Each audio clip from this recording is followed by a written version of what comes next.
Gallatin is a fantastic small community. Fun place to grow up. A good town overall. Like Mayberry, USA, it's just a good place to be. Like most of the small communities, it was divided. Blacks on one side, whites on the other side. Eddie was the most respectful young man, great kid, great athlete, just a wonderful person. Eddie didn't make any difference in anybody. I never understood the racial thing that much. If they played basketball, they were his buddies.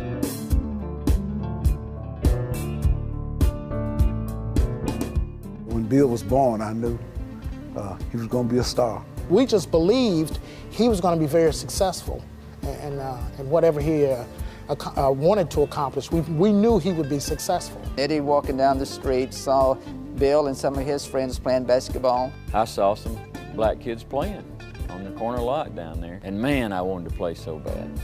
Asked him if he could join them, and that started the friendship. We used to play a little ball just about every day. He'd come down and play with us and stuff. I wanted to be like them, you know. I wanted to be able to dunk the ball, do this, do that. Seemed like a real nice guy, and he played a lot better than we did.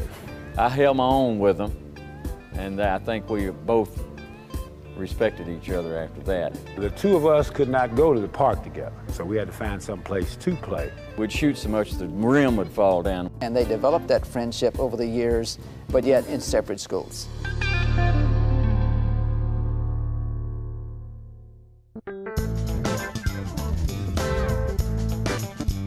The civil rights thing was going on. Sumner County was one of the last counties probably in the state of Tennessee to integrate schools. We had Union High School on one side of the track and the Gallatin High School was on the other side of the track. So all of the black kids went to Union High School. And I felt like some of the black kids got a raw deal. So they're aggravated about that already. They don't want to come to Gallatin. They have their own deal going, and it's been good for them. We had a real good team, and Union High had a real good team. There was always that question, if we played them from Union, would we win? Could we win? So we're going into the district tournament. We're the #1 seed because we're undefeated. But we started that tournament. We won a game, they won a game. We were moving in a collision course toward Gallatin. And it comes down to the final ball game, finals of the districts. They had won their previous games to reach the finals. Union, the black school, and Gallatin, the white school, playing each other for the first time in history. By it being the last year of Union's existence, of course they wanted to beat Gallatin if they could. You got whites against the blacks.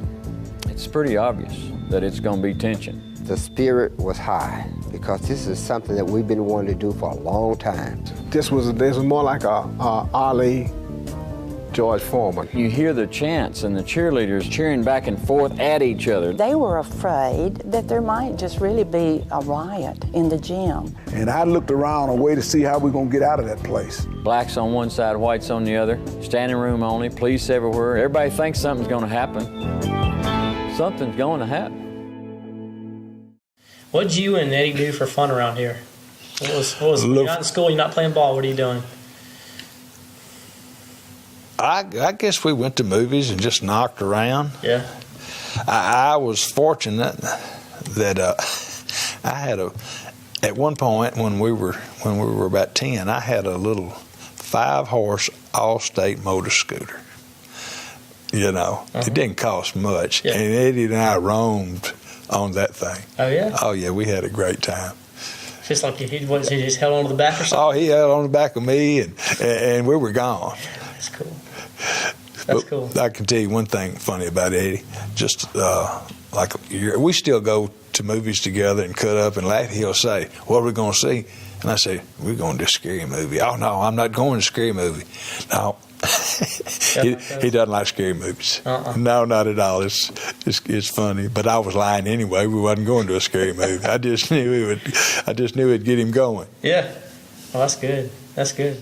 A fantastic principal at Gallatin High School, legend in the administration throughout the state, contacted me after I'd been coaching for a little while and said that he would like for me to come to Gallatin, and I did, and have enjoyed every minute of it. Gallatin was coming up through the junior high, and he was better at that time than anyone I had at the high school.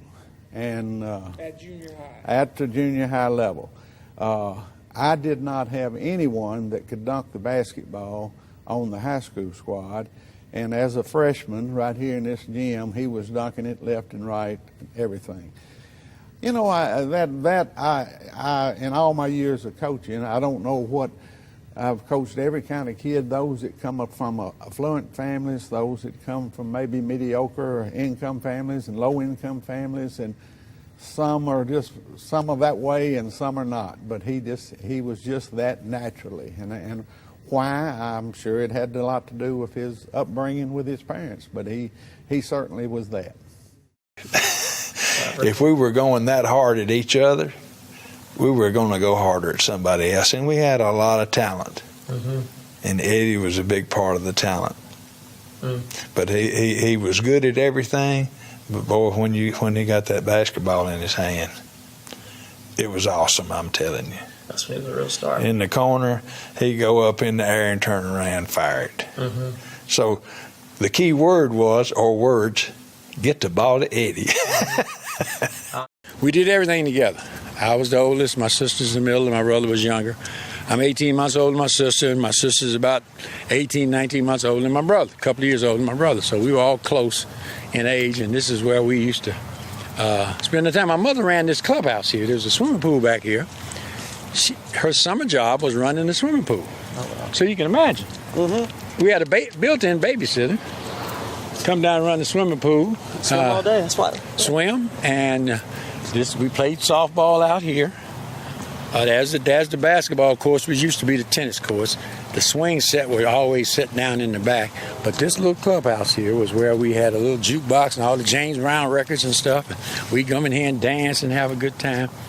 And of course, it didn't look like this back then, but this was our, this was a park. And you can imagine, see, we couldn't go across town to that park. Yeah. So we'd come here, and as long as you had some place to go, kids could be supervised. Yeah. And kind of play and grow up in what you call a non-threatening environment. Yep.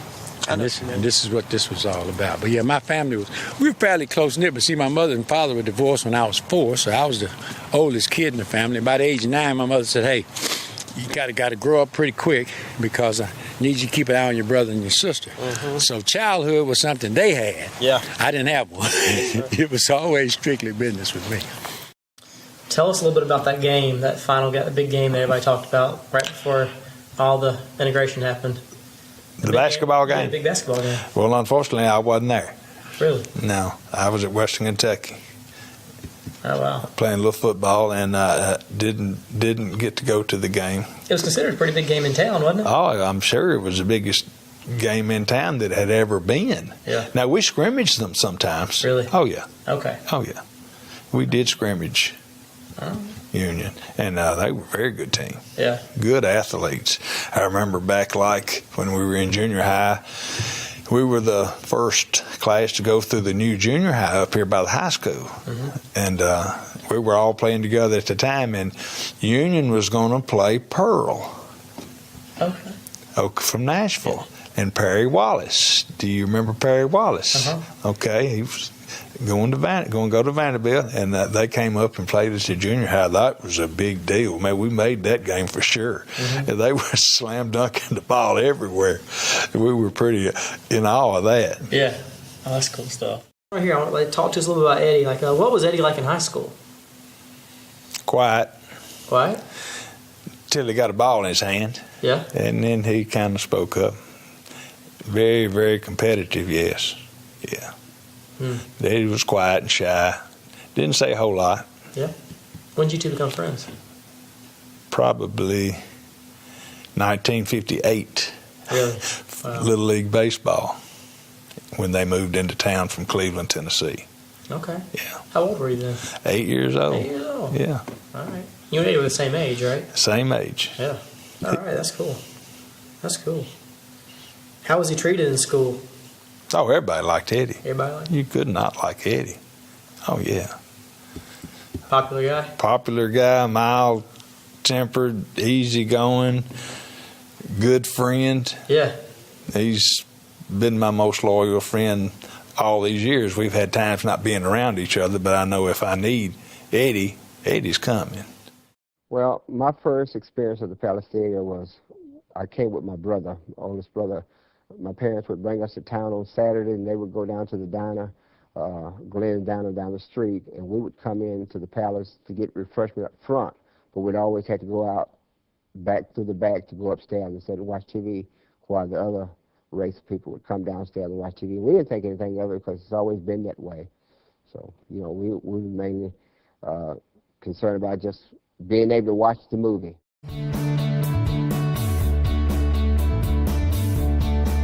Gallatin is a fantastic small community. Fun place to grow up. A good town overall. Like Mayberry, USA, it's just a good place to be. Like most of the small communities, it was divided. Blacks on one side, whites on the other side. Eddie was the most respectful young man, great kid, great athlete, just a wonderful person. Eddie didn't make any difference in anybody. I never understood the racial thing that much. If they played basketball, they were his buddies.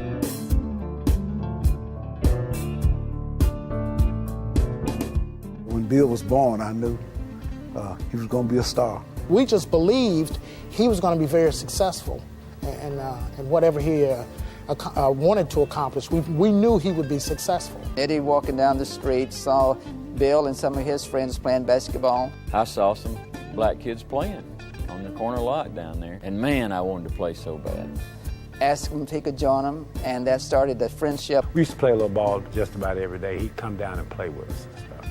I wanted to be like them, you know. I wanted to be able to dunk the ball, do this, do that. Seemed like a real nice guy, and he played a lot better than we did. I held my own with him, and I think we both respected each other after that. The two of us could not go to the park together, so we had to find some place to play. We'd shoot so much the rim would fall down. And they developed that friendship over the years, but yet in separate schools.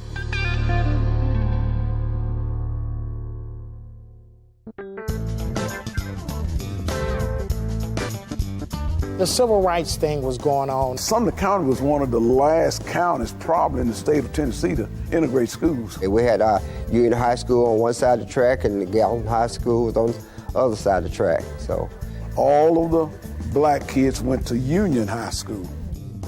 And I felt like some of the black kids got a raw deal. So they're aggravated about that already. They don't want to come to Gallatin.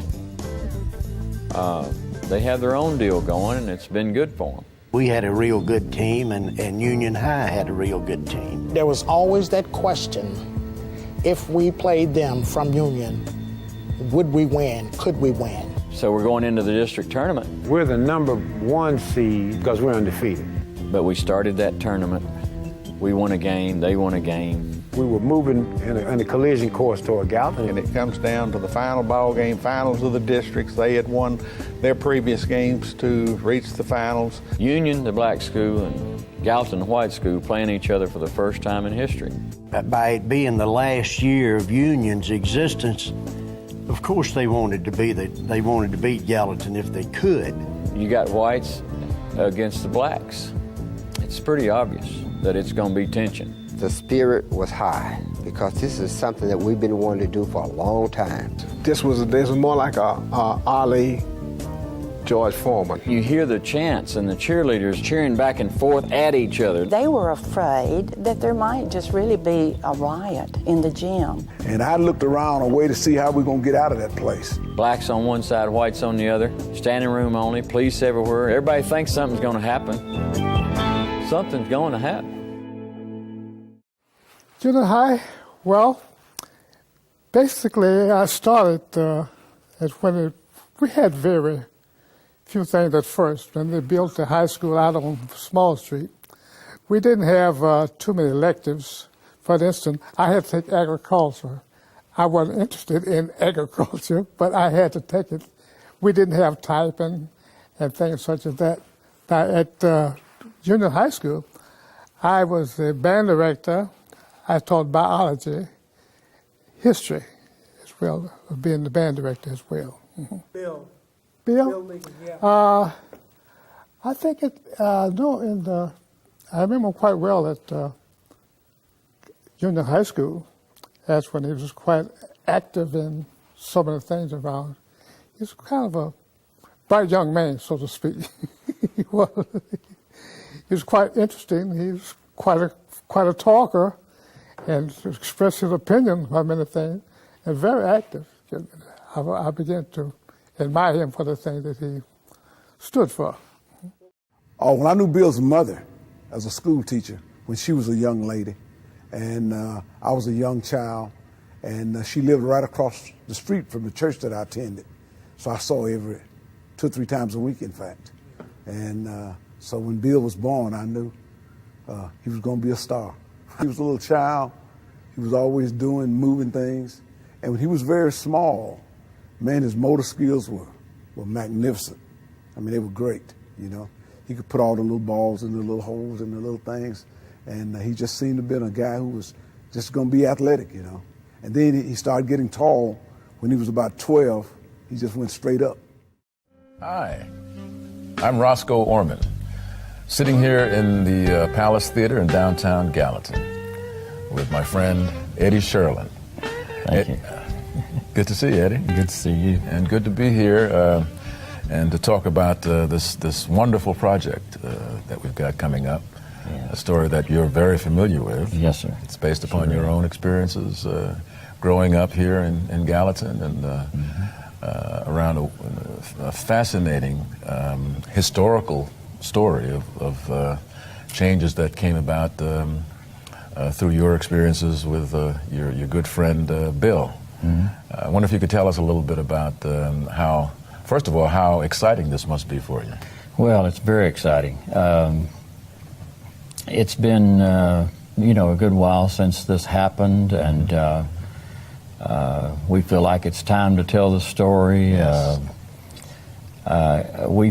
We felt like that the kids in Gallatin now really don't know how they became part of Gallatin High School when there was a Union High School before. And so we feel like that all of this together is going to really benefit the town of Gallatin and the relationships between everybody. It's funny. It's some white kids that I grew up with, seeing them all my life. And some of them I never did know. And some of them I knew from sight, but not experienced, because our adults wouldn't let us talk to each other. They kept us. The most segregation, it wasn't the children, it was the parents. Because children grew up in love. And it's the way our parents trained us to hate one another. And we always wonder, why? Mama, why can't I play with that kid? Well, you can't. You're not supposed to. In the kitchen, dressed in a raggedy blue bathrobe, 37-year-old Betty Sherlin hummed a gospel song as she stirred a pot of oatmeal, large enough to satisfy the appetites of her growing boys, Eddie and Bo, as well as the tastes of both Delilah and their sister Debbie. On the Sherlins' tight budget, oatmeal and a few slices of toast was the only breakfast food they could afford. Still rubbing sleep from their eyes, Delilah and Debbie slipped into the tiny kitchen and climbed onto their usual chairs at the formica and chrome kitchen table. "Morning, Mama," Delilah said.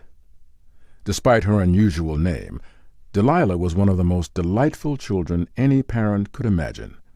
Sweet, innocent, always upbeat and positive, no matter what the circumstances, with a smile that lit up every room she entered. Debbie, too, was a sweetheart, but she often deferred to Delilah and let her lead the way. Betty looked up briefly from the oatmeal pot. "Good morning, baby. Sit up straight at the table now. You too, Debbie. I'll have your breakfast in just a minute." She glanced out the window just as Bo bounded into the kitchen, his hair neatly combed and ready for school. "Bo, tell your brother to get in here. Now!" Hi, I'm Roscoe Orman, sitting here in the Palace Theater in downtown Gallatin with my friend Eddie Sherlin. Thank you. Good to see you, Eddie. Good to see you. And good to be here and to talk about this wonderful project that we've got coming up. Yeah. A story that you're very familiar with. Yes, sir. It's based upon your own experiences growing up here in Gallatin and around a fascinating historical story of changes that came about through your experiences with your good friend Bill. Mm-hmm. I wonder if you could tell us a little bit about how, first of all, how exciting this must be for you. Well, it's very exciting. It's been, you know, a good while since this happened, and we feel like it's time to tell the story. Yes. We felt like that the kids in Gallatin now really don't know how they became part of Gallatin High School when there was a Union High School before. And so we feel like that all of this together is going to really benefit the town of Gallatin and the relationships between everybody. That particular confrontation, that event between the basketball teams of Gallatin High and Union High was one that could have gone really bad in terms of well, everybody was expecting it to go really bad. Yes, exactly. I mean, that's and of course Union always wanted to play us and that type of thing, and the town finally gets an opportunity to see Gallatin Union, which had a great team, and Gallatin High School play each other for the first time in history, and it just happens to be the championship game. So, yeah, it was packed out, and police were everywhere. I mean, it was something could happen. They were ready for the worst. Yeah, they were ready for the worst. Yeah. I mean, the thing that resonates in this story so powerfully is the fact that you and Bill had been friends from your early childhood. Absolutely. I mean, before your high school years. Nobody knew it. It was unbelievable how basketball brought us together. How many times did you actually play? Numerous times, almost every afternoon that we could get together. But the uniqueness of this story is what really makes this project, this film, so powerful. The fact that you two guys really ignited this town. Gallatin High was, well, having a new principal, of course, was quite an adjustment. My husband was a rather strict principal, and some very drastic changes were made, and some of the students were very unhappy with him the first year because they discontinued the senior trip. And there were quite a number of changes that were made during those first few years, but our faculty and all just really became a family, and we had a real good school. And Anna Ligon was not a woman to be trifled with. She was as strict with Bill and Tyree and their sister Dolores as the Sherlins were with their kids, maybe more so. Anna's husband, William Sr., had left the family when Bill was barely a toddler, forcing her to be both mom and dad to the kids, and she played both roles superbly. Thankfully, Anna's mama, Callie Bennett Bransford, lived nearby, as did other relatives, so they all watched out for the Ligon children, making sure they behaved. And when they didn't, Anna wielded a strong hickory switch as well. Added to that, the original Church of God, the Sanctified Church, where Anna's family worshipped on Pace Street, was attended by fewer than 30 people, all colored, so everyone knew everyone, and everybody watched out for one another, especially keeping their eyes on the kids. The congregation was much like an extended family. No way Bill and Tyree were going to get in trouble with the police without their mama finding out. That particular confrontation, that event between the basketball teams of Gallatin High and Union High was one that could have gone really bad in terms of well, everybody was expecting it to go really bad. Yes, exactly. I mean, that's and of course Union always wanted to play us and that type of thing, and the town finally gets an opportunity to see Gallatin Union, which had a great team, and Gallatin High School play each other for the first time in history, and just happens to be the championship game. So, yeah, it was packed out, and police were everywhere. I mean, it was something could happen. They were ready for the worst. Yeah, they were ready for the worst. Yeah. I mean, the thing that resonates in this story so powerfully is the fact that you and Bill had been friends from your early childhood. Absolutely. I mean, before your high school years. Nobody knew it. It was unbelievable how basketball brought us together. And, how many times did you actually play? Numerous times, almost every afternoon that we could get together. But the uniqueness of this story is what really makes this project, this film, so powerful. The fact that you two guys really ignited this town. See, my mother graduated from Union High School across town, a different building.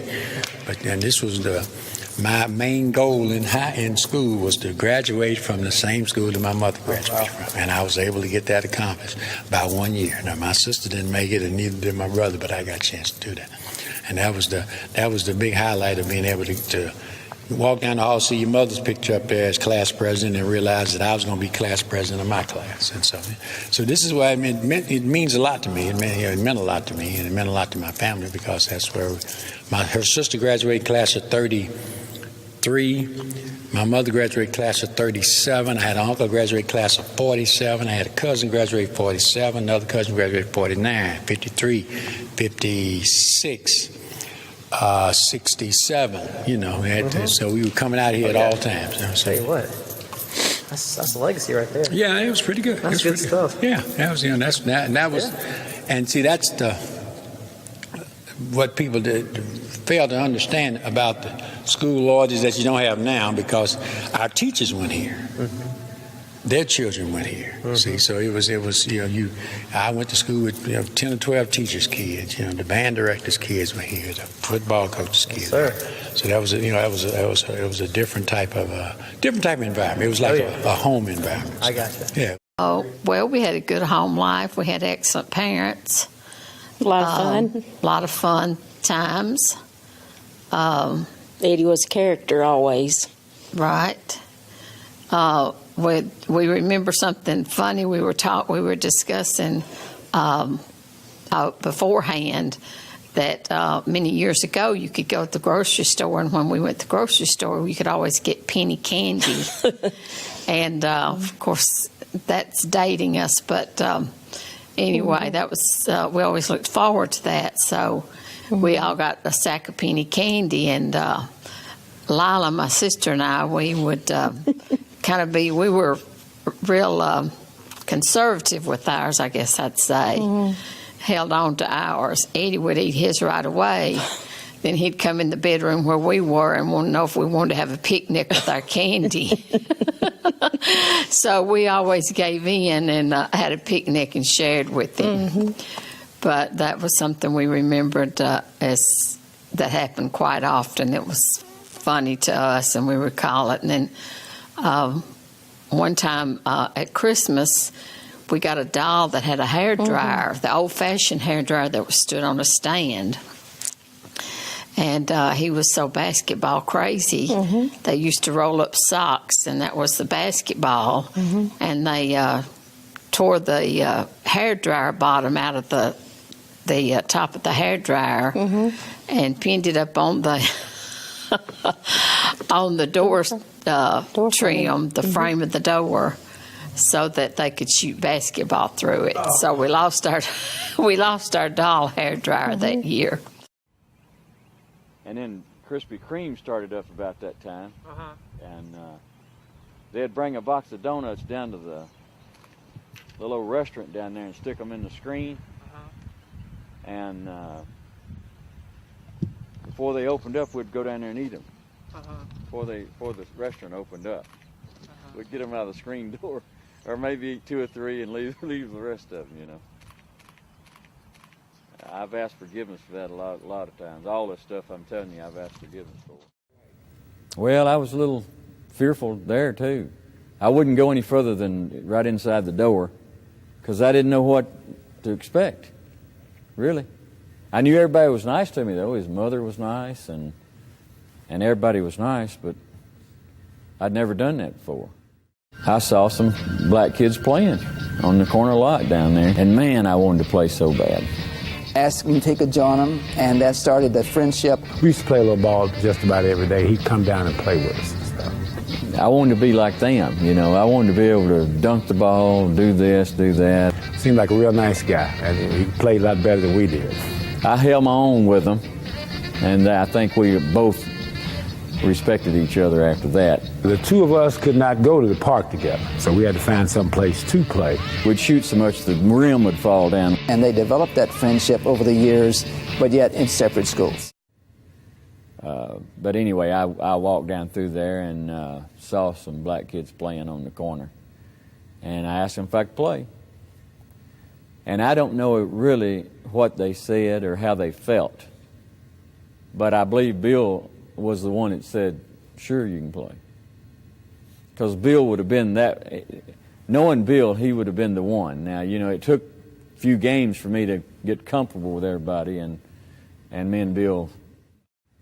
And being a Christian and being brought up in church, I loved everybody anyway. And I never understood the racial thing that much, especially as a fourth or fifth grader. How could you? You know, I mean, I just wanted to play ball, and they wanted me to play. So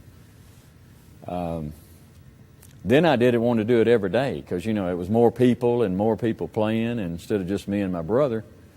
And he was, starting to do his own thing with some other friends and stuff like that. So I remember Bill asked, we'd sweat and play as hard as we could play then, and he, I'd go into a house there close, or Bill would invite me in and give me a drink of water and that kind of thing. So I knew he was a nice fella. We'd catch a train right down there. We'd catch it right down this way. And as far as you can see that factory that way down yonder? Mm-hmm. All the way down yonder. It's way on down there. Well, we found a pallet in their lot, and figured we could use that for a back.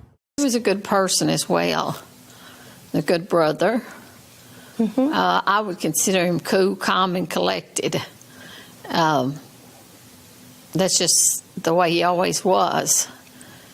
Whether it was at home or playing ball, he pretty much always kind of had his act together.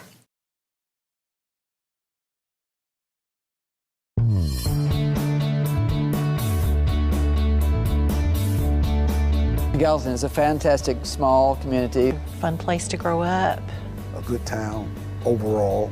Like Mayberry, USA, it's just a good place to be. Like most of the small communities, it was divided. Blacks on one side, whites on the other side.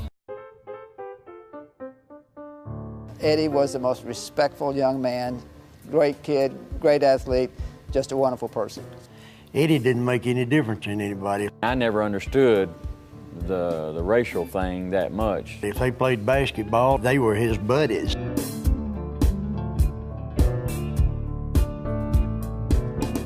When Bill was born, I knew he was going to be a star. We just believed he was going to be very successful and whatever he wanted to accomplish, we knew he would be successful. Eddie walking down the street saw Bill and some of his friends playing basketball. I saw some black kids playing on the corner lot down there, and man, I wanted to play so bad.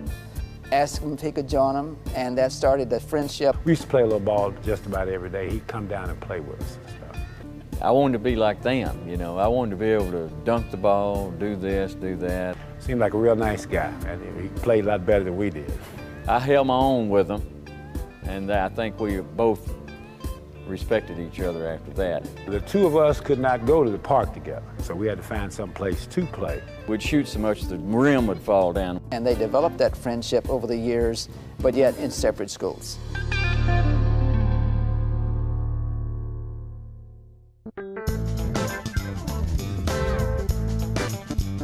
The civil rights thing was going on. Sumner County was one of the last counties probably in the state of Tennessee to integrate schools. We had our Union High School on one side of the track and the Gallatin High School was on the other side of the track. So all of the black kids went to Union High School.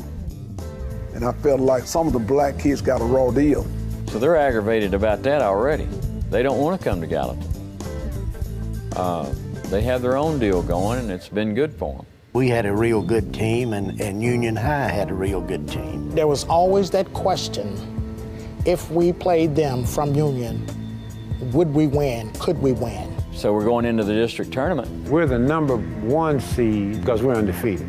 But we started that tournament. We won a game, they won a game. We were moving in a collision course toward Gallatin. And it comes down to the final ball game, finals of the districts. They had won their previous games to reach the finals. Union, the black school, and Gallatin, the white school, playing each other for the first time in history. By it being the last year of Union's existence, of course they wanted to beat Gallatin if they could. You got whites against the blacks. It's pretty obvious that it's going to be tension. The spirit was high because this is something that we've been wanting to do for a long time. This was more like a Ali George Foreman. You hear the chants and the cheerleaders cheering back and forth at each other. They were afraid that there might just really be a riot in the gym. And I looked around a way to see how we're going to get out of that place. Blacks on one side, whites on the other, standing room only, police everywhere. Everybody thinks something's going to happen. Something's going to happen.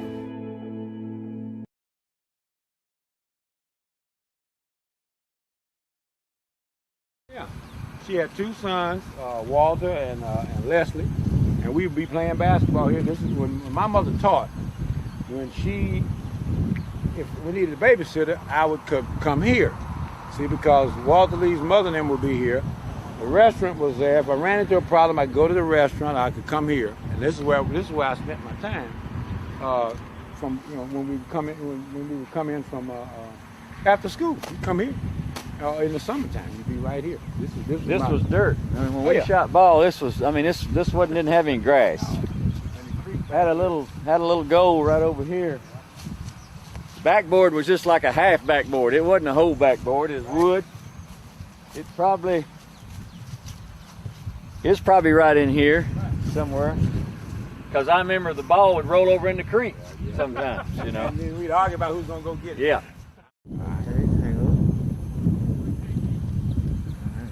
This is the first new elementary school built for young colored school children in Gallatin, Tennessee, in Sumner County, built in 1959. This is Union Elementary. It's still an elementary school. Been open for it'll be 50 years in 2009.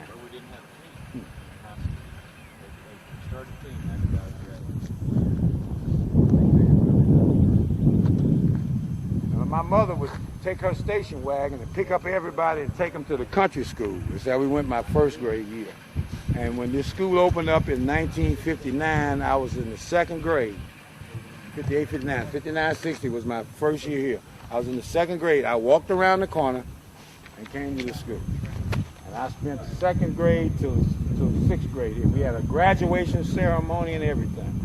We had a prominent black doctor named Dr. Dorothy Brown come and speak to us. And this was my elementary school. We had a little tiny gymnasium and all the classrooms. Each one of these classrooms had a black college-educated teacher and role model. A lot of men, a lot of women, and my 2nd grade teacher was about 69 years old. My 3rd grade teacher about 65. He didn't give these ladies no mess. He did not. We learned to respect them because they taught your mama. Tell us, so what was Eddie like in high school? Well, I didn't know him all that well other than that. Eddie was a great athlete. And see, we got to know each other real well when we were playing baseball. See, baseball was basically the first sport in Sumner County that was integrated. My brother played Little League baseball, and I was too old. If you understand how that system worked, thank you. If you understand how that system worked, you started with the youngest and worked up. So if you're going to integrate baseball, you start with Little League. 9, 10, 11, 12. My brother happened to be 9 the year they integrated baseball.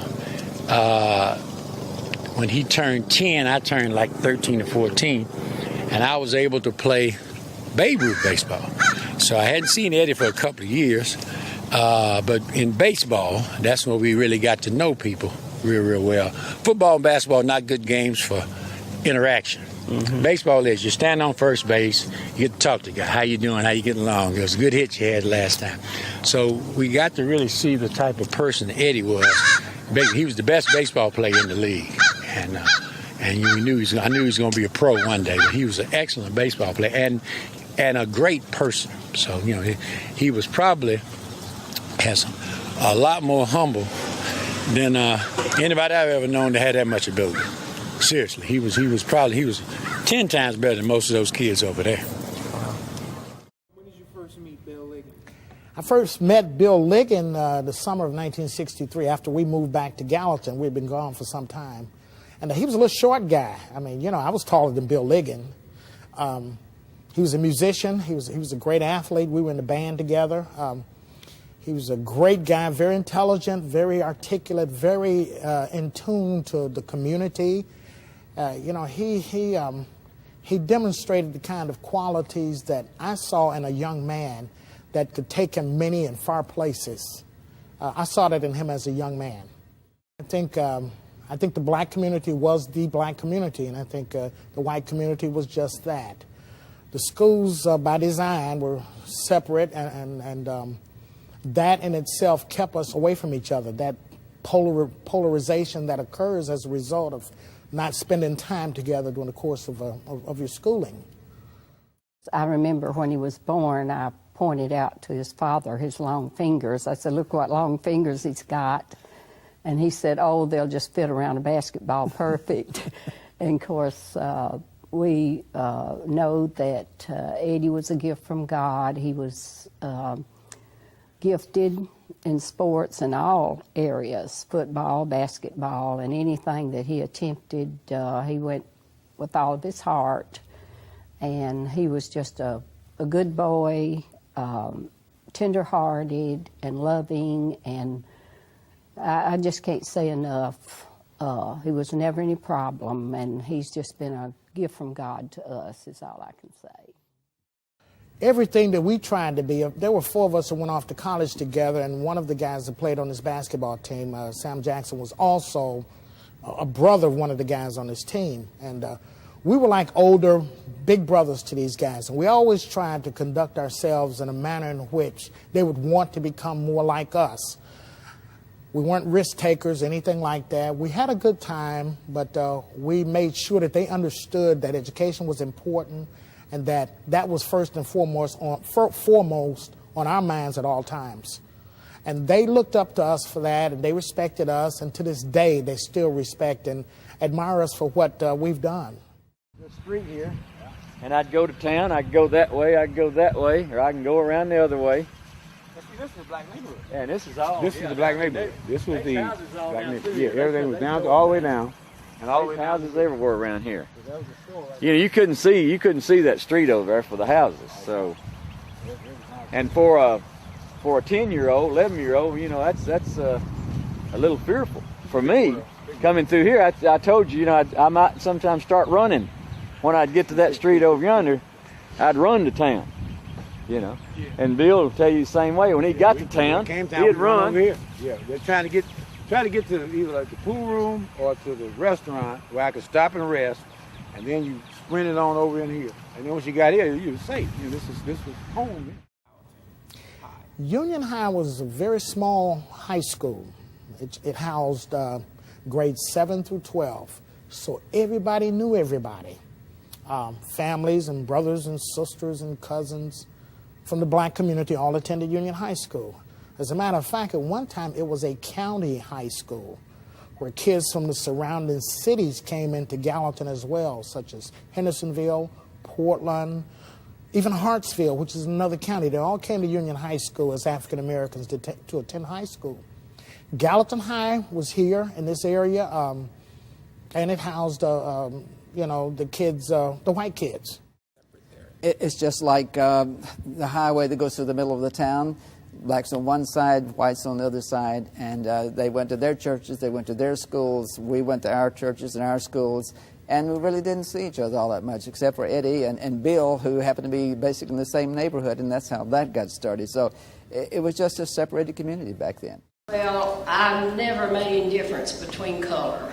I've always felt like God made us all we're all the same, and from young childhood I felt that way. I never wanted to see anyone prejudice against anyone. I remember my family and different ones. I can remember when the blacks wouldn't come and eat with us. We'd wait till they would wait till we got through. And I would always refuse to go along with that. I'd wait for the black girl and eat with her. And I had that in my heart that I would never teach my children to make a difference. So I didn't make a difference. I feel like that is something we need to instill in our hearts, regardless of the race. God made us all. We're the same.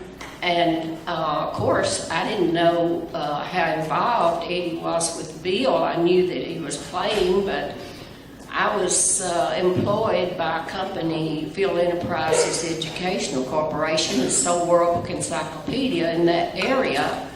And I was a friend of Bill's mother, sweetheart. We shared many times together and wasn't aware of the closeness that Eddie and Bill had. Everybody sat together. We usually came in through the doors over here, and we'd come in, and student section was usually always right here in the middle, and these were the benches were over here on this side, and that's how it was set up. And this gym was extended.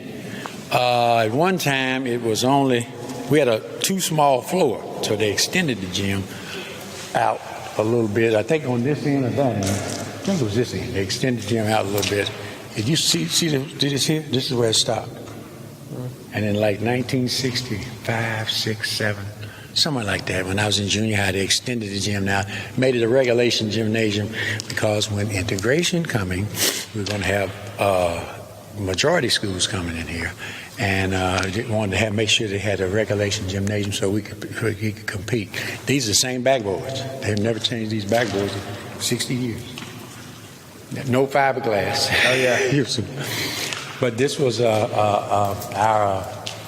spot. This was pretty much as it was then, with the exception. This is where we had our graduation and all this type of stuff. They used to have funerals here. Really? Yes. If you were a prominent member of this alumni, we married our principal here. There were weddings here. A little bit of everything. This was where you had to come in the community. Some of the churches were a lot big enough, not large. So you come here, and this is where we would operate. And this was where we never could get Gallatin High to come over and play us. But this was our playground. We enjoyed this. And you see, had a little concession stand back where you bought your popcorn. There were on good days, when we played the traditional black rivals, this place would be packed. Now the unfortunate thing was when we played Westmoreland or White House, nobody wanted to come here, so they would come.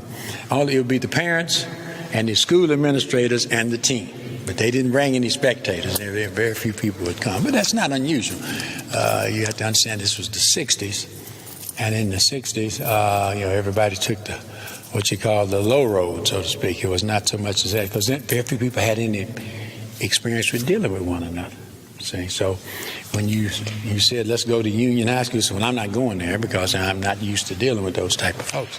So we didn't get a lot of spectators. But when we played Pearl and Cameron and North and some of the other traditional black schools, this place would be rocking. It was unbelievable. And so so I went to Rosenwald School. It was a 2-room. My mother taught K through 4.